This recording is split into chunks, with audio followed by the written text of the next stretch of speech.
Where do you think this is going when you talk to people? I mean, we had the Whopper, the 40 footer is The what probably. will probably not be the right vehicle to do it at the paddle clubs. The 20-foot unit is probably the sweet spot because I think again of any paddle centre will open with 4 courts and they'll try and get to 8 courts and they'll kind of hedge their bets because construction at the start is quite expensive. So we'll start at 2 bays and we can bolt our units together. We can create the openings in between, or we can have 2 bespoke units that sit side by side.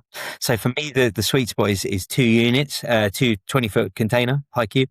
We do a revenue share with them, which is, I think, is really generous for space that is completely underutilized and, not have really any value to them. So we're looking anything between 10 and 20% of gross revenue. I'm looking to build for a 2-bay unit, 100 members per site, which get access to the box, unlimited in off-peak hours and restricted in peak hours, but give you access to both weekend, evening, morning, and daytime during the week practice time. Yeah, I think we've got the model just about perfect. How it scales and the partners and how their audience work with it is we're learning along the way.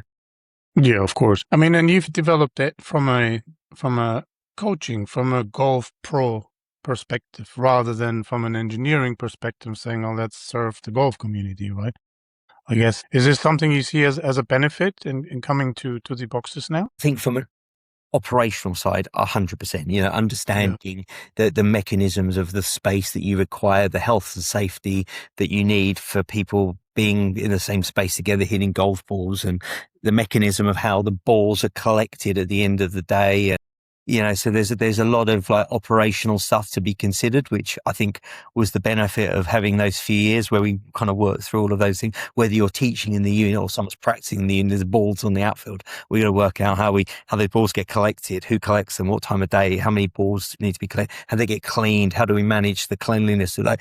So there's loads of different pieces that have been sort of ironed out to be.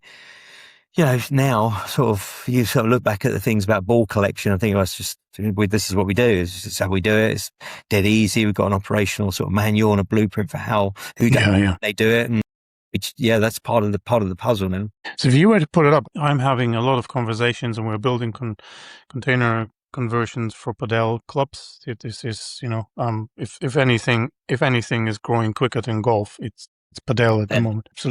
Absolutely incredible. And indoors and outdoors, depending on which country you're talking about. And obviously, that's interestingly. I had a conversation with a gentleman who's opening a new base. What I've read from the overall growth of padel is that a lot of the experts are recommending to add one or two other sports to it, because simply, yeah, the padel there's got to be a plateau at some yeah, point. Yeah, yeah, there's not absolutely. like members coming every day, Yeah, and yeah, that's going to happen for the next 10 years.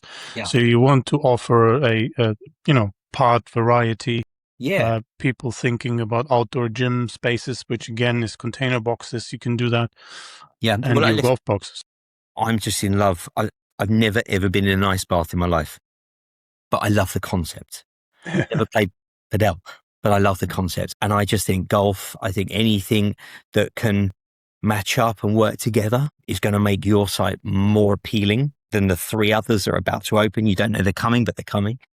The other sites that are coming within that 5 mile radius, which is your catchment for your client base, and you've got to stand out above them. Now, some people are going to lose in that battle because they haven't got the space. They've maxed out their space. They've got their 4 courts. Yeah. They don't have the parking. They don't have the ability to add wellness. They don't have the ability to add golf, and that's always going to be a challenge that I'm going to face. Is that great provider, beautiful club, lovely community, really good socials. I want to work them.